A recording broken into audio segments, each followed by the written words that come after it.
en la cripta.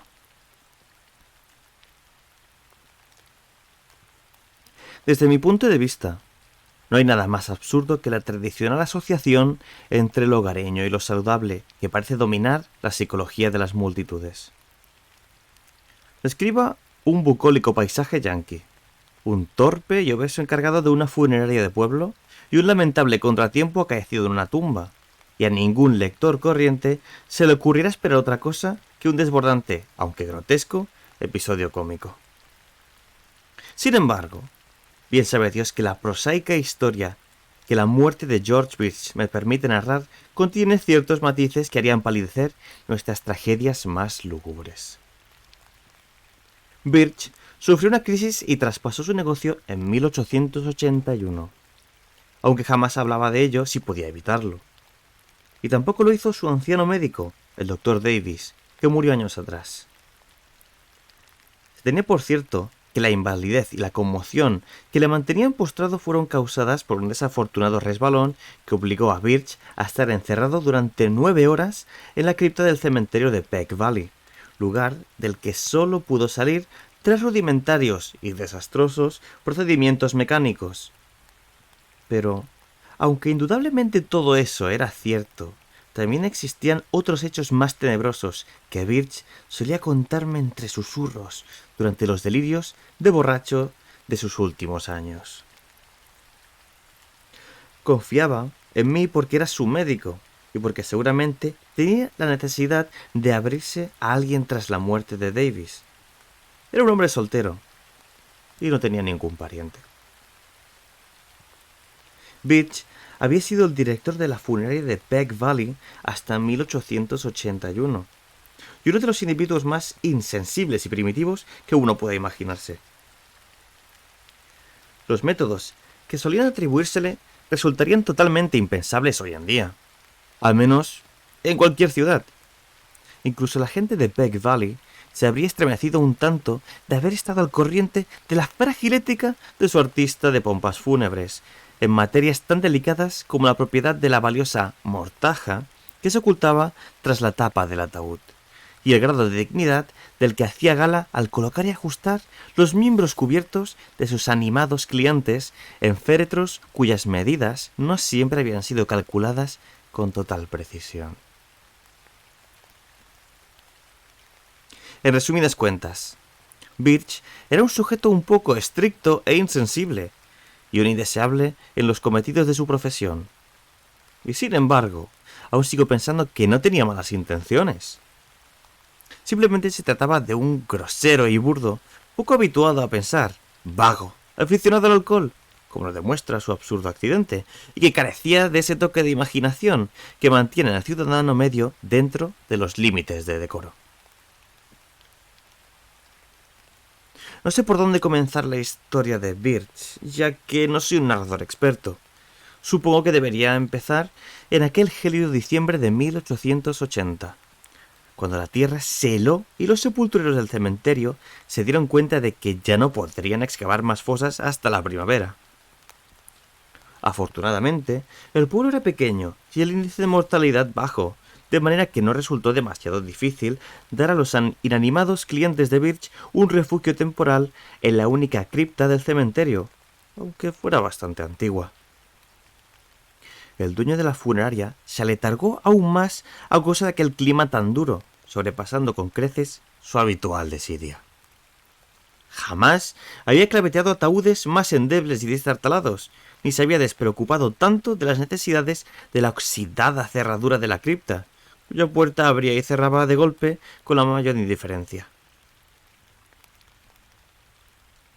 Por fin llegó el deshielo primaveral, y las fosas fueron sigilosamente preparadas para las 9 presas mudas de la tétrica parca que aguardaban en la cripta. Birch, a pesar de su poca predisposición al traslado y enterramiento de los cuerpos, se puso manos a la obra una desapacible mañana de abril.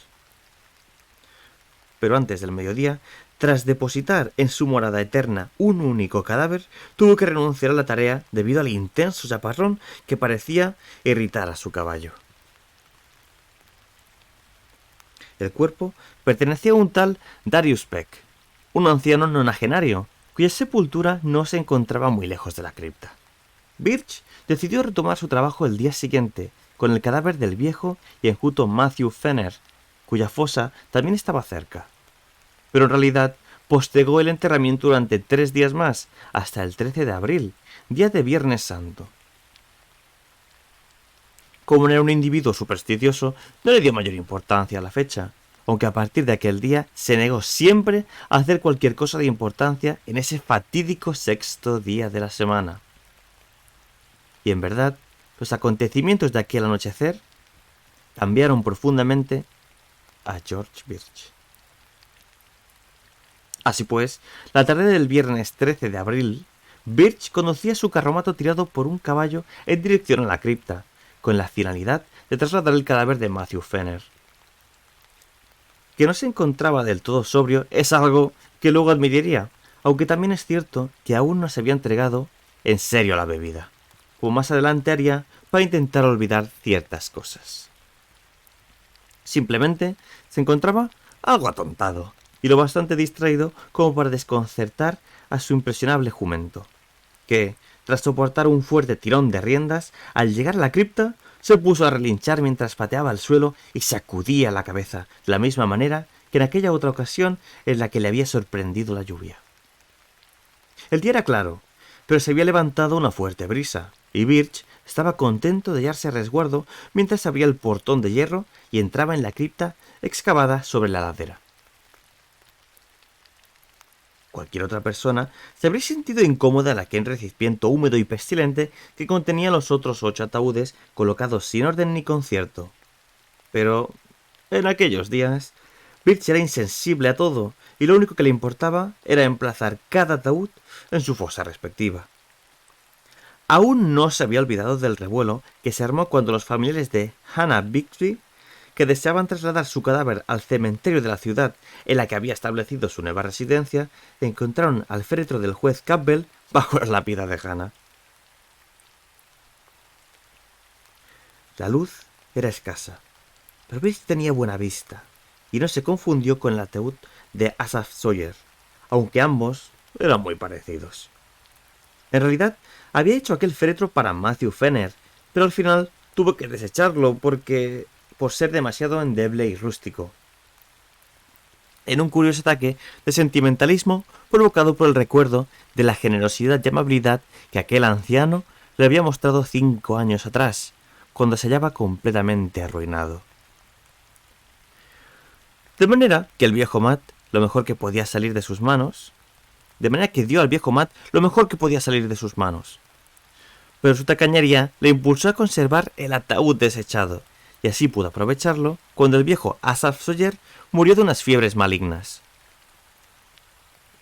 Sawyer no era un sujeto simpático y circulaban montones de historias sobre sus inhumanas ansias de venganza y su increíble facilidad para recordar ofensas reales o imaginarias. Birch no sintió ningún remordimiento al asignarle el desvencijado ataúd, que ahora echaba a un lado mientras buscaba la caja de Fenner. Justo al reconocer el ataúd de Matt, una ráfaga de viento cerró de golpe la puerta, dejándolo sumido en una oscuridad aún más profunda. Por el estrecho dintel apenas pasaban unos débiles rayos de luz, prácticamente ninguno a través del conducto de ventilación que había sobre su cabeza, de manera que tuvo que avanzar a trompicones entre las cajas alargadas mientras buscaba el tirador de la puerta.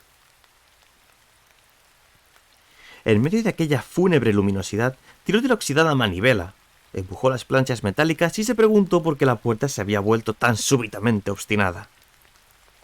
Atardecía, y entonces empezó a darse cuenta de su verdadera situación. Se puso a gritar despavorido, como si su caballo pudiera hacer algo más que contestarle con un relincho de indiferencia. Lo cierto es que aquel picaporte, tras largos años de abandono, estaba roto, y el descuidado dueño de la funeraria se había quedado encerrado en la cripta, víctima de su propia desidia. Los hechos debieron de acontecer hacia las 3:30 de la tarde. Birch, que era un sujeto de temperamento pragmático y eminentemente práctico, dejó de gritar enseguida y se puso a buscar unas herramientas que recordaba haber visto en un rincón de la cripta. no estaba muy claro si llegó a intimidarse por aquella situación un tanto horrible y tremendamente absurda, pero el hecho de estar allí encerrado, tan lejos de los sitios comunes por donde transitaba la vida cotidiana de los hombres, era suficiente como para exasperarlo profundamente. Sus tareas diarias fueron tristemente interrumpidas, y a menos que la providencia llevara hasta allí a algún caminante despistado, tendría que hacer noche en la cripta. Pronto dio con un montón de herramientas y, tras coger un martillo y un cincel, Birch volvió a la puerta caminando por encima de los ataúdes. El aire empezaba a estar muy cargado, pero no dio demasiada importancia a este hecho mientras bregaba, casi a tientas, con el pesado y herrumbroso picaporte de metal. Habría dado cualquier cosa por disponer de una linterna o de un pequeño trozo de vela, pero, a falta de ambos, intentaba apañárselas en medio de la penumbra como buenamente podía. Cuando se percató de que la manivela no iba a ceder, contando solo con aquellas frágiles herramientas y en unas condiciones de luz tan precarias, Birch miró a su alrededor en busca de otras salidas posibles. La cripta había sido excavada en una ladera de la colina, de manera que el estrecho conducto de ventilación que había sobre su cabeza discurría a lo largo de varios metros de tierra, haciendo impracticable aquella vía de escape. Sin embargo, encima de la puerta había una especie de abertura sobre un montante empotrado en la fachada de ladrillo, y pudiera ser que un trabajador diligente fuera capaz de ensancharla. Así que se quedó mirando fijamente, mientras se devanaba los sesos pensando en la manera de llegar hasta el montante. En la cripta no había nada parecido a una escalerilla, y los nichos que había a los lados y en la parte trasera, que Birch jamás se había tomado la molestia de usar, no posibilitaban el ascenso a la parte superior de la puerta. Tan solo los mismos ataúdes podían convertirse en potenciales peldaños, y mientras consideraba esta posibilidad, pensaba en cuál sería la mejor manera de colocarlos. Decidió que con 3 ataúdes podría alcanzar el montante, pero que sería mejor utilizar 4. Los féretros eran prácticamente iguales y podían apilarse unos sobre otros, así que empezó a hacer cálculos sobre cuál sería la forma más estable de colocar los 8 para conseguir una plataforma escalable de 4 peldaños. Mientras pensaba en todo esto, no pudo menos que desear que las unidades de su proyectada escalera hubieran sido construidas de un modo más sólido.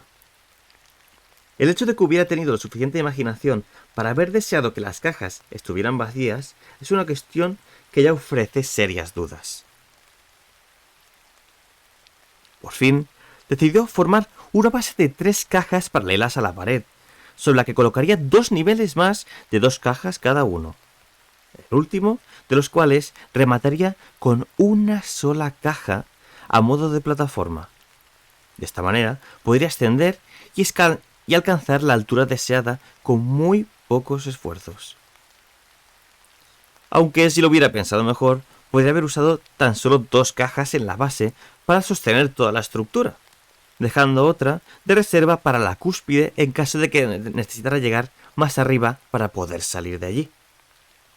De forma que el cautivo se puso manos a la obra en medio de la creciente oscuridad, transportando los insensibles restos mortales sin ninguna ceremonia, mientras su torre de Babel, en miniatura, crecía peldaño a peldaño. Algunos ataúdes empezaron a rajarse debido a la presión que soportaban, por lo que Birch decidió reservar para el último escalón la sólida caja de Matthew Fenner, con la intención de que sus pies tuvieran una plataforma lo más estable posible. En medio de aquella penumbra, se veía obligado a confiar en el tacto para escoger el ataúd adecuado, y acabó dando con él de una manera prácticamente accidental, ya que sus manos tropezaron milagrosamente con la caja, tras haber colocado por error el lado de otro ataúd del 3er piso. Una vez terminada la torre, y tras una pausa para dar descanso a sus doloridos brazos, durante la cual permaneció sentado en el peldaño inferior de su tétrico artefacto, Birch ascendió con suma cautela, equipado con sus herramientas, y se colocó al nivel del estrecho montante. Los márgenes de la abertura eran de ladrillo, y no parecían existir muchas dudas de que podría agrandarlos rápidamente a golpe de cincel y conseguir que su cuerpo pasara. Nada más descargar los primeros martillazos, el caballo se puso a relinchar de una forma que igual podría ser de aliento como de burla ante la tarea de su dueño. En cualquier caso, las dos cosas resultaban bastante apropiadas, ya que la inesperada resistencia de los, en apariencia, desgastados ladrillos constituía sin duda una sardónica acotación a la vanidad de los anhelos mortales, y la fuente de una tarea cuya ejecución se merecía los más grandes estímulos. Cayó la noche, y Birch seguía dándole al martillo. Ahora solo podía valerse del sentido del tacto, ya que las nubes habían ocultado la luna. Y aunque su trabajo progresaba lentamente, él se sentía algo más animado al ver cómo se ensanchaba la abertura tanto por la parte de arriba como por la de abajo. Estaba convencido de que a medianoche podría salir. Tampoco dejó que esa circunstancia se viera enturbiada por fantasmales apreciaciones. Libre pues de toda preocupación por la hora, el lugar y la compañía que tenía bajo sus pies, martillaba filosóficamente los endurecidos ladrillos, lanzando maldiciones cuando alguna esquirla le golpeaba la cara y riéndose cuando otra impactaba en el caballo, que cada vez estaba más nervioso y no paraba de relinchar junto al ciprés. Al rato, el montante se había ensanchado tanto que cada cierto tiempo probaba de introducir su cuerpo por él, inclinándose de un lado a otro de forma que las cajas que tenía debajo empezaban a rechinar y tambalearse. Se dio cuenta de que no necesitaría apilar otro ataúd sobre la plataforma para alcanzar la altura apropiada, ya que la oquedad se encontraba exactamente al nivel idóneo para traspasarla cuando sus dimensiones lo permitiesen. Sería la medianoche cuando Birch consideró que podría atravesar el dintel. Agotado y sudoroso, a pesar de los abundantes descansos, bajó hasta el suelo de la cripta y se sentó un rato sobre el ataúd de la base con la intención de reponer fuerzas para llevar a cabo su esfuerzo final y conseguir saltar al exterior. Su hambriento animal relinchaba sin descanso y de una forma casi sobrenatural, y Birch hubiese deseado que estos cesaran. Curiosamente, apenas sentía entusiasmo ante su inminente liberación, y estaba preocupado por el esfuerzo que debiera realizar, pues su cuerpo ya mostraba esa corpulencia indolente propia de los hombres entrados en años. Mientras volvía a subir por los rechinantes ataúdes, sintió que su propio peso de una dolorosa manera, sobre todo cuando al llegar al que estaba más alto, escuchó aquel exasperante chasquido que presagiaba el total desmoronamiento de la madera. Al parecer, no había elegido el ataúd más robusto para rematar la plataforma, ya que en cuanto volvió a descansar todo su peso sobre él, la carcomida tapa cedió, haciéndole caer unos centímetros más abajo, sobre una superficie que ni tan siquiera él mismo se atrevía a imaginar. Desquiciado por el sonido, o quizá por el hedor que se diseminó incluso en el aire libre, el caballo emitió un chillido demasiado horrendo como para tratarse de un simple relincho, y se lanzó frenéticamente hacia la oscuridad de la noche, mientras el carromato traqueteaba locamente tras él. Birch, que se encontraba ahora en una lúgubre situación, estaba demasiado bajo para afrontar la salida a través del dintel ensanchado, pero reunió todas sus fuerzas para hacer un último intento. Asiéndose a los bordes de la abertura, trató de izarse hasta ella, cuando notó que algo extraño aferraba sus tobillos y le impedía el avance. Acto seguido supo que era el miedo por primera vez durante aquella noche, pues, a pesar de todos sus tirones, no conseguía librarse del misterioso abrazo que mantenía cautivos sus pies. Sintió unos dolores espantosos, como si algo le desgarrara brutalmente las pantorrillas, y su mente era un torbellino de espanto mezclado con sensaciones más materialistas que sugieren astillas, clavos sueltos o alguna otra característica de una caja de madera despedazada. Es posible que gritara. Lo que sí está claro es que se puso a dar patadas y retorcerse frenéticamente y maquinalmente, mientras su conciencia quedaba prácticamente eclipsada a causa de un leve desvanecimiento. El instinto le guió mientras culebreaba a través del montante, y también después, al arrastrarse por el suelo después del sordo batacazo que se produjo al caer sobre el terreno empapado. Al parecer, no podía mantenerse en pie y la luna, que empezaba a aparecer de nuevo, debió presenciar un fantasmagórico espectáculo mientras Birch remolcaba sus tobillos ensangrentados hacia la caseta del cementerio, arañando frenéticamente con los dedos el barro ennegrecido, mientras su cuerpo respondía con una lentitud enloquecedora que se experimenta cuando alguien se siente perseguido por los fantasmas de su propia pesadilla. Y sin embargo, estaba claro que nadie le perseguía, ya que se encontraba solo y con vida cuando Armington, el guardia del cementerio, respondió a sus débiles arañazos en la puerta. Armington ayudó a Birch a sentarse en el borde de un camastro desnudo y mandó a su hijo Edwin en busca del Dr. Davis. El aterrorizado Birch estaba plenamente consciente, aunque era incapaz de decir nada con sentido. Tan solo musitaba cosas como «¡Oh, mis tobillos! ¡Suelta!» o «¡Cerrado en la cripta!». Al rato, llegó el doctor con su maletín y le hizo unas cuantas preguntas muy concretas mientras le quitaba la ropa, los zapatos y los calcetines. Las heridas, pues ambos tobillos estaban terriblemente desgarrados a la altura del tendón de Aquiles, parecieron intrigar sobremanera al anciano médico, hasta el punto de casi llegar a asustarle. Sus preguntas se hicieron más agudas que las simples cuestiones médicas, y sus manos temblaban mientras vendaba los miembros desgarrados de Birch, intentando ocultarlos de la vista lo antes posible. Para un médico tan impersonal como el Dr. Davis, resultó bastante extraño el ominoso y exhaustivo interrogatorio al que sometió a Birch, como si intentara sonsacar del agotado director de la funeraria hasta el más mínimo detalle de su terrible experiencia. Se hallaba insólitamente ansioso por saber si Birch estaba seguro, completamente seguro, de la identidad del cadáver que había dentro de aquel último ataúd. Quería averiguar cómo lo había escogido, cómo había llegado a la conclusión de que era la caja de Fenner, a pesar de la oscuridad reinante, y cómo pudo distinguirlo del féretro del malvado Aesop Sawyer que, aunque de inferior calidad, era igual al otro. ¿Cómo podía haber cedido con tanta facilidad el robusto ataúd de Fenner? Davis, que era el médico del pueblo desde hacía años, había estado presente en los funerales de los dos fallecidos, y también los había tratado durante la enfermedad que acabó con ellos. E incluso se había preguntado en el funeral de Sawyer cómo se las había arreglado para que el vengativo granjero cupiese totalmente estirado en un féretro de tamaño tan parecido al del diminuto Fenner. Tras 2 largas horas, el Dr. Davis se retiró, recomendando encarecidamente a Birch que insistiera en todo momento en que sus heridas habían sido causadas únicamente por una mezcla de clavos sueltos y madera astillada. ¿Qué otra cosa habría podido causarlas? Pero lo mejor sería hablar lo menos posible del asunto y no consentir que ningún otro médico le tratara las heridas.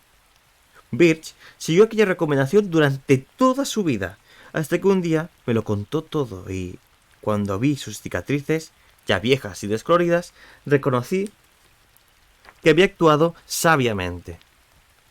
La cojera lo persiguió el resto de sus días, debido a los profundos tajos que le habían desgarrado los tendones, pero pienso que la mayor herida que se había producido estaba en su alma.